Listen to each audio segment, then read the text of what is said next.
지난 시간에 이어 계속 이어나가겠습니다. 하나님의 풍성한 사랑에 젖어 살면 자기 자신의 자아와 의가 드러나지 않습니다. 사람의 깊은 내면에는 자기를 드러내고 자기의 영광을 취하고 싶은 지혜의 욕망이 누구에게나 또 저한테도 있습니다. 우리 육신은 다른 사람한테 인정받고 존경받기를 원합니다. 성경에 욥이라는 의인이 있었습니다. 욥은 하나님의 계명을 지키고 동방에서 하나님께 인정을 받은 욥이었지만 사단을 통하여 욥의 재산이 몰수되고 아내가 저주하고 떠나고 종들과 소양들이 다 죽고 욥 자신도 몸에 악창이 나서 11시야를 기아잔을 긁고 있을 때 욥이 친구들이 위로한다고 왔지만 욥의 내면에 예수님에 대한 깊은 사랑을 몰랐기 때문에 서투른 위로로 욥을 위로한다고 했지만 욥이 당하는 시련을 이해 못하고 욥을 동정하고 불쌍히 여기고 긍휼히 여기는 예수님의 사랑의 정신이 없었기 때문에 욥과 세 친구와 엘리우라는 청년과 하나님의 말씀을 변론하게 되고 욥이 내면에 깔린 무의식의 깊은 죄악을 치료하기 위해서 하나님께서 시련을 허락하셨습니다. 사람은 자기가 배운 지식이나 교육이나 생활 습관 때문에 사랑의 법보다 행위를 더 강조하고 있고 법의 테두리에서 벗어나면 그 사람을 정죄합니다. 우리 육신은 매 순간순간 악에 익숙해서 살았기 때문에 본의 아니게 자기를 칭찬하고 싶은 욕망과 보상 심리가 누구나 다 있습니다. 욥의 친구들은 믿음의 말을 했지만 예수님의 사랑의 정신을 소유하지 못했습니다. 서투른 위로에 불과했습니다. 욥은 자기가 행한 일을 자랑하게 되고 하나님을 원망하는 상태까지 이르게 됩니다. 하나님을 만나고 욥은 회개에 이릅니다. 욥의 친구와 엘리우는 욥이 당하는 현실의 내면의 고통을 모르고 욥한테 믿음으로 이야기하는 모든 것이 욥을 정죄하게 이루었습니다. 우리가 생활 속에서 믿음으로 살 때 믿음이 연약한 사람이 우리를 미워하고 말씀으로 우리의 상태를 지적할 때 우리의 마음은 어떤 마음이었을까? 죄가 없으신 예수님이 유대의 제사장과 바리새인들과 장로들한테 신문을 받으시고 십자가에 달려 돌아가실 때 예수님의 마음은 어떠하셨을까요?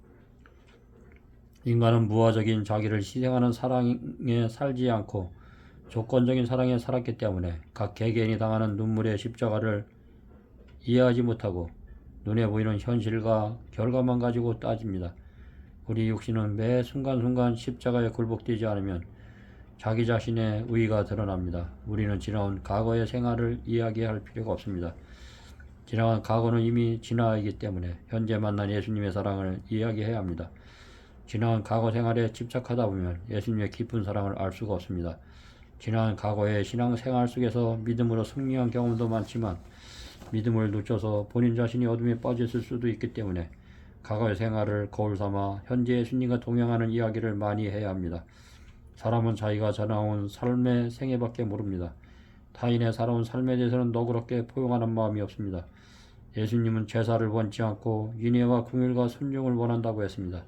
많은 사람들이 쉽게 사람을 평가합니다. 자기 영과 맞지 않으면 박해하고 내어쫓고 귀신이 일하고 그러고 악령이 씌었다고 쉽게 말합니다. 예수님은 유다까지도 사랑하셨습니다. 인자는 머리 둘 곳이 없었습니다. 12 제자를 선택할 때 다른 사람은 예수님이 직접 찾아가서 나를 따르라고 했지만 유대는 선택하지 않았습니다. 유다 스스로 자청해서 제자가 되었습니다. 예수님은 유다 안에 있는 이기심 탐욕 때문에 제자들한테 미치는 영향도 컸지만 유다를 끝까지 사랑했습니다. 유다가 예수님을 은저 30전에 팔아버리는 과정에서도 그를 친구로 대했습니다. 사람들은 인간 내면의 예수님의 깊은 사랑을 모릅니다. 타인의 진리 때문에 당하는 고통을 헤아리지 못하고 자기 스스로 판단합니다. 유대인들이나 제사장들이 예수님을 영광의 왕으로 오실 것을 기대했지만 예수님은 베들레헴 마국간에 태어나시고 나사렛이라는 산촌 마을에서 생애하셨기 때문에 예수님을 거절했습니다. 사람들은 외모, 학력, 재능, 돈, 명예 등으로 사람을 평가하고 쉽게 판단해버리고 그 사람이 당하는 이야기를 들으려고 하지도 않고 진실을 이야기해도 욥의 친구들같이 꼬투리를 잡습니다. 사람들은 인간 내면에 고통당하는 당사자의 깊은 마음을 헤아리지 못합니다. 타인은 당하는 고통을 이해하지 못합니다. 자기 사상에 안 맞으면 마음문을 닫습니다. 그리스도인은 마음이 하늘과 같이 넓어야 합니다. 바닷물을 보십시오. 골짜기 물, 시냇물과 강물의 모든 더러운 것을 다 안습니다. 항상 예수님 중심으로 생각해야 되고 상대방 의견이나 말을 충분히 들어보고 판단해야 합니다. 설사 틀렸다 하더라도 사랑으로 권면해서 하나 되는 것이 중요합니다.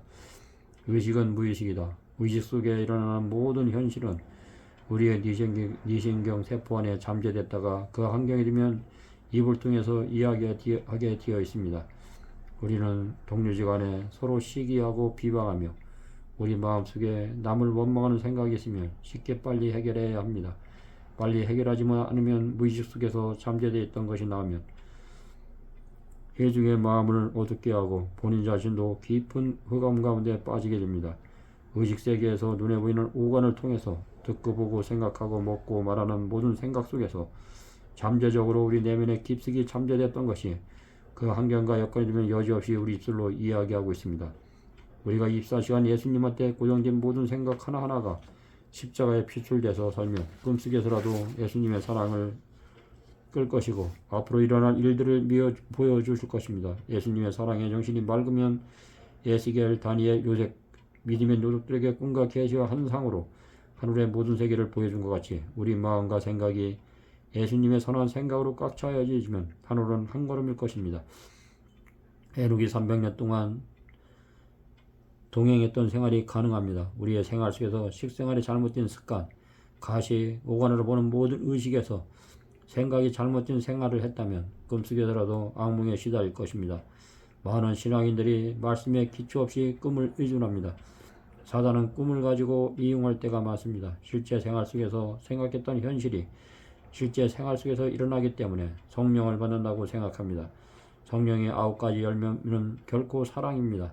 사랑이 없으면 꿈은 헛것이 될 것입니다. 인간의 내면에는 사단의 정신이 있기 때문에 누구나 높고자 하는 야망이 있습니다. 자기를 높이고 자기를 찬양하는 사람은 꿈을 의존합니다. 우리는 말씀을 더욱더 의존해야 합니다.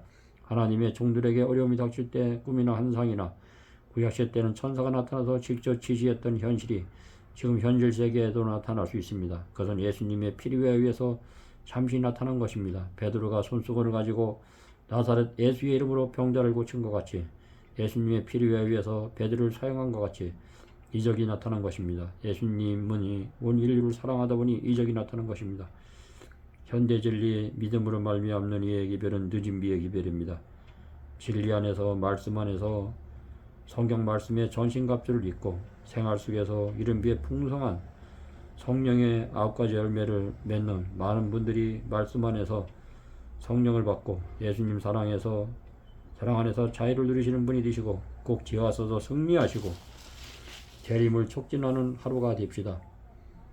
외롭고 고독하고 마음이 공허하고 남한테 억울함을 당할 때 평판으로 인해서 마음이 많이 상하실 때 나의 죄로 인해서 십자가에 못 박히신 예수님 바라다 보시고 승리하십시오. 십자가를 바라다 볼 때 인간의 영혼은 사라질 것입니다. 성경 말씀을 평화로울 때 많이 보시고 개인적으로 준비하시는 여러분들이 되었으면 감사하겠습니다. 감사합니다.